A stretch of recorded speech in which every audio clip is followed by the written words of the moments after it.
Welcome to the Dean's List podcast. I am your host, Careshmeh Dean. And today we have an incredibly talented musician who's agreed to join us. He has made the Dean's List. He is an award-winning country music artist, songwriter, entertainer, and his career has spanned major stages across the country. He is now the frontman for Millennium Allstars. Please welcome Stephen Wesley. Thanks for having me. We are so excited, Yay. so excited. So, I don't know how many people know this, but when I checked you out, I was like, oh, you are one of those people. You are a survivor. You are, I mean, incredible. So, I don't know how many people know that you had spent time in prison, like 8 years. Well, I got 8 years. I spent almost 7. I did. I'm just about like 6.5. And I'm that telling was you, too much. every month is a different. And that was too much, right? It was You a were lot. just thinking to yourself, but that is where you grounded yourself in your music career. You obviously have a natural music ability. Some people are just born with that. You are one of them. And you started entertaining on the prison circuit there. I did. Tell me about this. So I had picked up a guitar. You can check them out like you would check out a book in prison. Wait. You can check out a guitar. You can check out music? Yeah, just musical acoustic instruments. guitars. Just acoustic guitars when the gym is open, but you have to return it before the gym closes. So you have it for a couple hours. Gotcha. And so I would do that every day, and I was teaching myself, and I could always sing. But I was learning to play guitar. One day the chaplain, he walks by and he was like, "You have a great voice." He hears me singing in the yard and I'm playing, and he's like, you have a great voice. I would love if you're in the choir.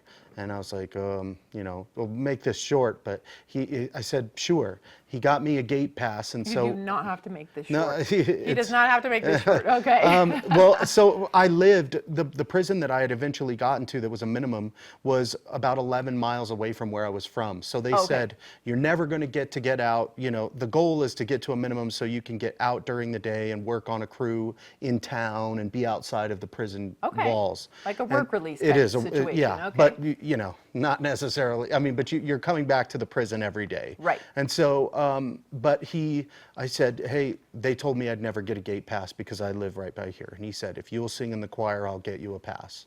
And I said, okay.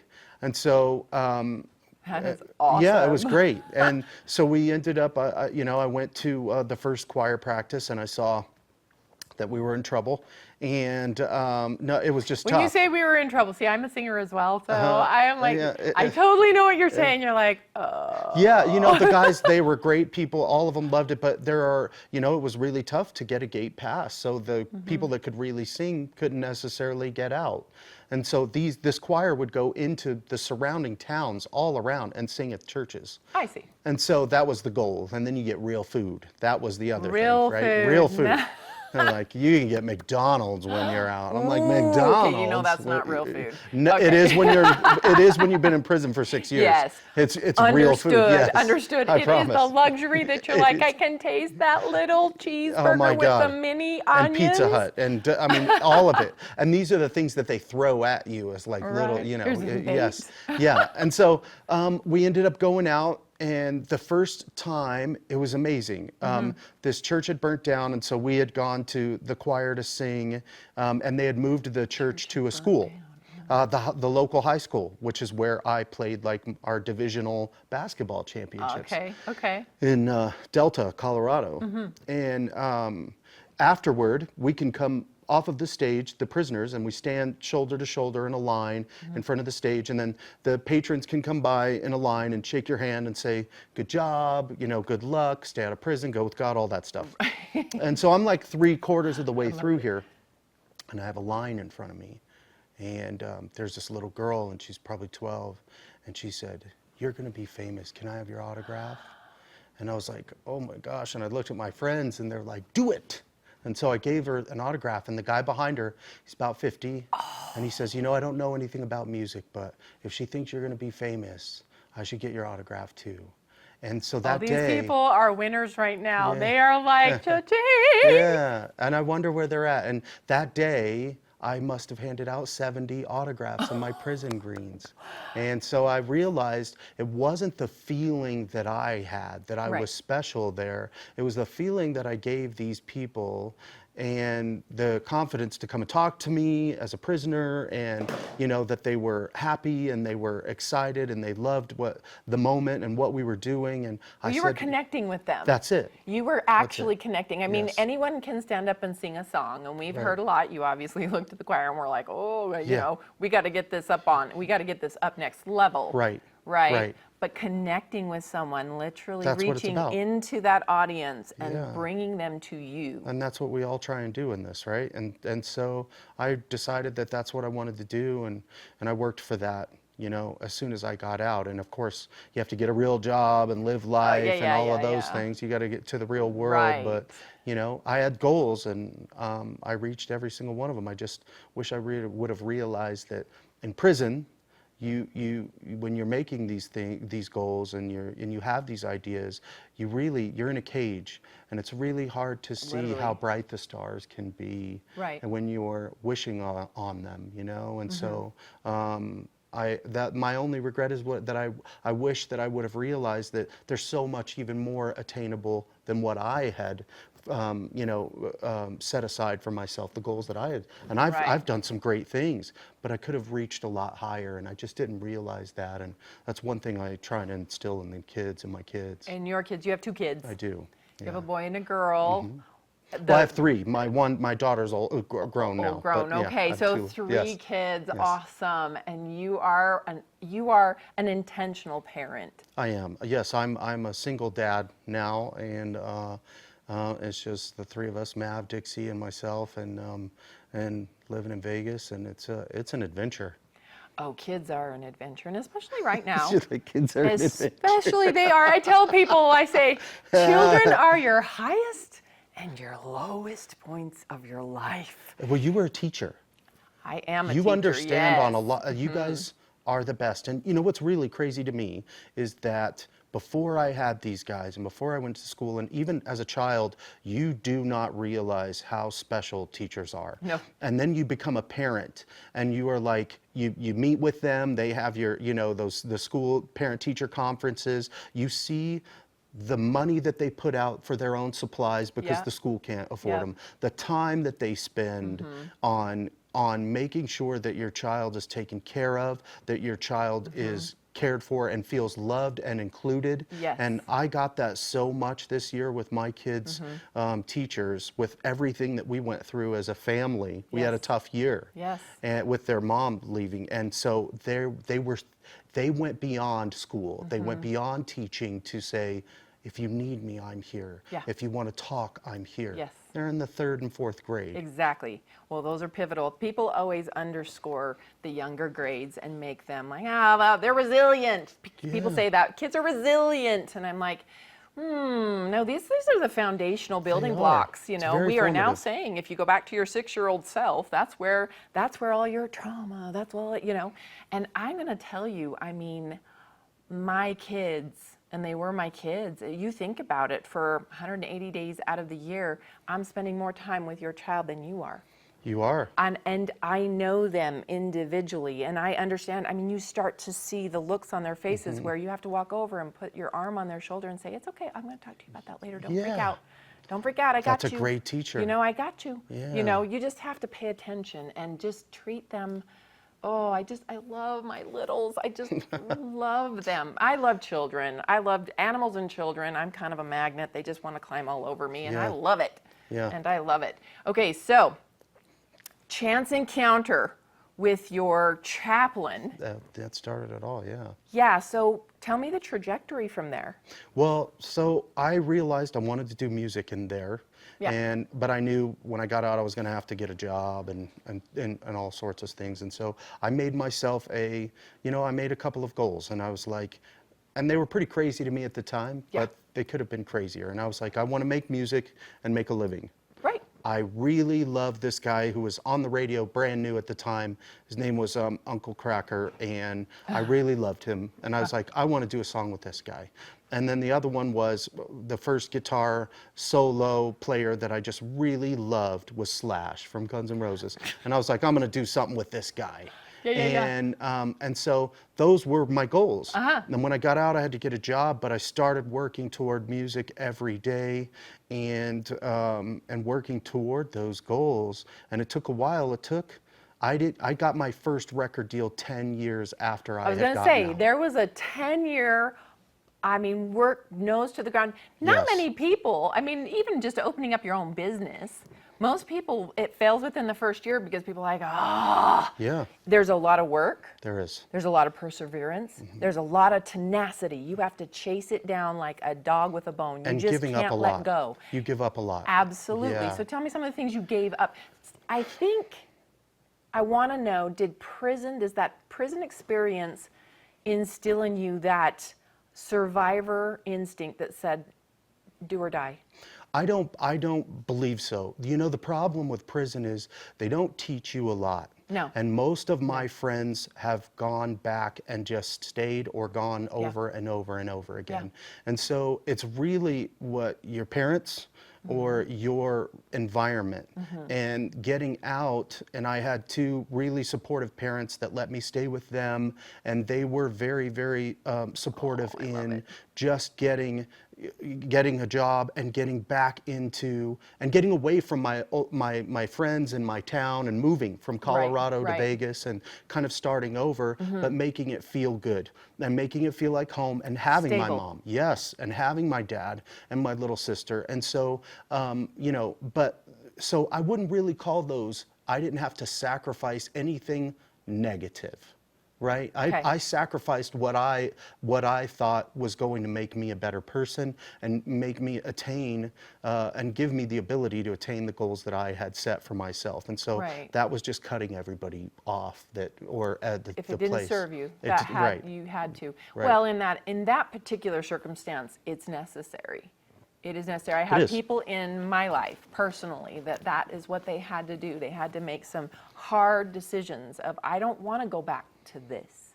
I have people who didn't do that, and they're still, it is just a reoccurrence because it's easy, it's familiar, it's to some level you get to a stasis where that's safety for you, even though it's not safe or good. Especially when you're young and you go back to that because you were young, and just like we were talking about before. And a lot of those teenage years are still very formative, and you get comfortable with those things and those people and that way of life, and you have to kind of pull yourself out of that. And so I did, and a guy found me making acoustic songs on MySpace, and he was like, you got to come to my house. MySpace? Are you kidding me right now? And he was like, you got to come to LA, and I love your voice, and I'd like to record you. And so he was the producer for Velvet Revolver and The Cult and all of these really great bands. Well, we ended up going to Matt Sorum, the drummer of Guns N' Roses' house, and they were auditioning new singers for Velvet Revolver. So Slash was there. And you were like, was there. Yeah. And I was we didn't really interact too much with them at that time, but I had cut the song, and I had come back, and I had come home, and I was just thinking, I called my producer, and I was like, and this is a great lesson to everybody out here. Right. Is just, never be afraid of the word no. Never be afraid to hear no. Yeah, absolutely. And so I called my producer, Mark, and I was like, hey, do you think Slash would be on the song? And he laughed at me. Of course. He laughed at me. Of course. Yeah, and so because they don't maintain that. I maintain there's a 50% chance they could say yes. There's a 50% chance they could say no. If I dress really nice, there's an even higher chance they may say yes. Right. Yeah, something like that. Or you just believe, or or you don't. And me, I don't look at it I don't look at it in numbers there. I just believe that it's about a connection. Yes. And some way or another, whether I'm great, bad, or indifferent, that connection will get me there, and maybe they'll feel it too. Yeah. And so after he had finished laughing, and I didn't say anything, he was like, "Oh, you're serious?" You're serious. And I was like, "Yeah." And he goes, I guess it couldn't hurt to ask. And so Nope. he sent him a message, and Slash was like, he called me back, and he was like, hey, he gave me the polite brush off. He said, he's really busy, he's got a lot going on. He doesn't really have the time, so he's sorry.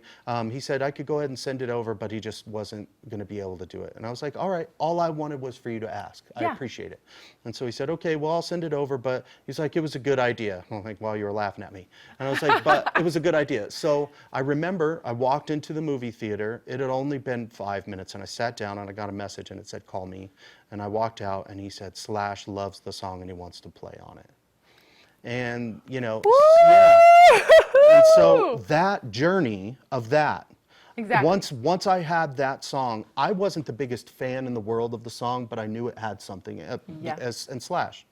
So for 5 years, every single day for 5 years, I did something to try and get that song out. Radio, TV, record labels, newspapers, anybody that would listen to me about this song, I did it even on Sundays for 5 years. Yeah. And finally, it was actually here in Utah, the Blaze picked it up first. Oh, really? And within 2 or 3 months of that. Once you get into the Utah market, everyone's like, what? Yeah. Yeah. Who? It did, yeah. And so about within 2 to 3 months, I was on Billboard. I had done that myself. I'd gotten onto the top 40 Billboard. And so it was really incredible. And, excuse me, but it took 5 years, and then Sony calls, or a version of Sony, and a label under the umbrella of Sony. And so after, it was really 11 years, I finally got a record deal. 35 years old. I was ancient. Wow. But that just means there's really all possibilities are possible. Yes, nothing is impossible. Right. I like that better, though. Yeah. All possibilities are possible. They are. That sounds much, but words are so powerful. Words are so powerful. I try to watch mine carefully, how I speak and what I leave people with, right? Yeah. But so Slash. You know, I grew up with Guns N' Roses. Yeah. One of my favorites of theirs is I Used to Love Her. And people are like, yeah, that's a Guns N' Roses a real song, fan. And I'm like, that's a real fan. Yes, it is. Yes. So, I used to love her. That's a real fan. Yeah. Oh my gosh! But my son, so he's 27 years old, and I remember in the 4th grade, he wanted to be Slash. Oh. Okay, Slash, fantastic musician. I just kept. If you saw my son, you'd see he's absolutely gorgeous. He's just this little Persian prince, and I'm like, you want to grow your hair long in your face and. No, you don't. No, you don't. But anyway, you let them be 4th graders, and you're just like, that's fine, whatever. But what an icon. Yeah. I mean, that was Cowgirl. That was Cowgirl, yeah. Right? And so tell me what you learned from this dude. I mean, you present as just this easygoing, humble, relaxed, everybody's kind of man. How was that? Thanks. Absolutely, and that's an extreme compliment, Well, because thank you. in your industry it could go either way. It could be all over the place, right? Yeah. So I've been lucky, and I know that I'm lucky, but I think that is so it isn't a testament to talent for me, I don't believe. I believe that I have been so lucky because I am good to everybody that I meet. And I love that. You have an opportunity to be as good to everyone that you can be, that you meet, and then I don't know about karma, but it all really later. You're going to see these people, whether it's on the way up or on the way down or just on the street, and they're going to remember how you made them feel. And that's all that matters. And so I've been lucky enough I told you about Uncle Cracker. He's one of my best friends now. I was going to ask you, okay, so last few questions. You had a list. I did. Did you check it all I did. off? It sounded like you did. I play music for a living, Slash, Uncle Cracker, and then I went well beyond that. Yes, you did. Yeah. Tell me some of the people. You've got some famous people that you've been on the stage with. Yeah, well, that we play with in our group, in the Millennium Allstars. It's a rotating group of, a lot of original, former, and even current members of the biggest bands of the 90s and 2000s. My heroes. Right. And I get to play with them. I get to sing their songs. And just like you've seen, you know, Greg from Smash Mouth wrote All Star and Walking on the Sun. Absolutely. And Steve, I had a song with Harwell from Smash Mouth before he passed away. And so I have a song with T-Pain. Yeah, T-Pain. Yeah, I mean, I've and got Bubba, a bunch of Bubba Sparks. Yeah, there's a bunch of them out there. But now, like for Power Mountain, this is great. We have a killer lineup. We have Ryan, who was with Matchbox 20, Ryan McMillan. We have Taylor, who is in the Killers. Yes, Taylor, love Taylor. Matt Fuller, who was in Puddle of Mud. And Nathan December, who was in the Goo Goo Dolls and REM. And then love them all. Yeah, and love then, them all. You're talking my language. Chris Higgins, who was in The Offspring. So it's going to be a killer. It's going to be killer. Power Mountain is going to be Scott. Scott that's right. from Dishwalla. That's right. That's right. Marcy Playground. Okay, so and Power Mountain is going to be August 28th, 29th, and 30th. Yes. Power Mountain Music Festival. 3 days of music featuring Head East, Gene Loves Jezebel, Bow Wow Wow, Ty Herndon, the Millennium Allstars, Featherborn, Thorns and Roses, a tribute to Poison, MILF and Cookies, Tyler Gould, Pro GJ DJ, and IWR Pro Wrestling. Not only a music festival, but a 3-day epic experience. With exclusive interviews, the stories, the music, the truth. Step back in time. Visit the Erickson Museum. Classic cars, vintage motorcycles, and the iron that built the 20th century, keeping history alive. 3 days of camping, under the stars, a fleet of food trucks rolling in the taste. Artist-signed guitar auction. Proceeds go to continue mission, no veteran left behind. Grab a 3-day pass for $129. Individual tickets start at $49. Camping and VIP are strictly limited. Get yours early. At the Richard Erickson Foundation Ranch in Wallsburg, Utah. August 28th, 29th, and 30th, 2026. 3 days of music with incredible bands. Behind the music interviews, food and drinks, vendors, pro wrestling, VIP areas, and camping. 3 incredible days, 1 epic weekend. Presented by Heat Paving Inc. and Dark Desert Production. Right up in Wallsburg. It's going to be a massive music festival that if you haven't got your tickets yet, you need to get them. You're going to see Stephen. You're going to see all these people. So many great bands. So many great bands that are going to be there August 28th, 29th, and 30th in Wallsburg. You can just look that up on Power Mountain website. Okay, last question. If you could go back to your little 6-year-old self, because everybody's all about the 6-year-old self, would you tell them to change anything? You've lived your life, you've lived a good life. Do you look back and say, I'm satisfied? Yeah, you know what? I think that you will, I know you'll agree with me on this. There's so many things that you wish that you could have the opportunity to change, but my kids wouldn't be here. And really, if I changed anything else, would my children be here with me? Yeah, it's that time machine movie situation, and I am a dad right? first. Yes. I'm a dad before anything else in life. Exactly. Yeah. I know whenever I've gone into job interviews, they'll say, so tell us about yourself. And the first thing that comes out of my mouth is, well, I'm a mom. Yeah. And because those are the most powerful jobs.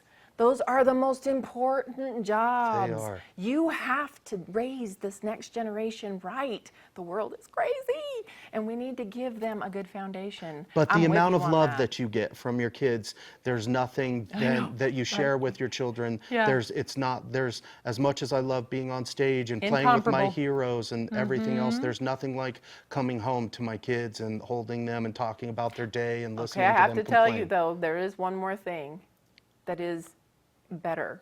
Okay. It's the grandchild. Oh man, I've heard this. I have to tell you. Not ready for that. I've heard. She is butter on my soul. Oh my gosh, this has been such a pleasure. Thanks so much for having me. I have enjoyed every minute of it. Thank you. So tell us, Stephen, where can we follow you? Where is the best place to get you? With the Millennium Allstars, Instagram is the Millennium Allstars. The Millennium Allstars. And then you can find I'm Stephen Wesley on Facebook or You can. You look him up, he will pop right up if you are interested. Everything's around. Everything's around. Okay, and we want to thank our sponsors, Elevate Water. If you haven't tasted this stuff, hydrogenated water, yummy, clean, like you're in the mountains. Let's give it up for Stephen Wesley. We are going to see him again at Power Mountain Music Festival in Wallsburg, August 28th, 29th, and 30th. This is the Dean's List. I'm your host, Careshmeh Dean. Please like us, subscribe, and share.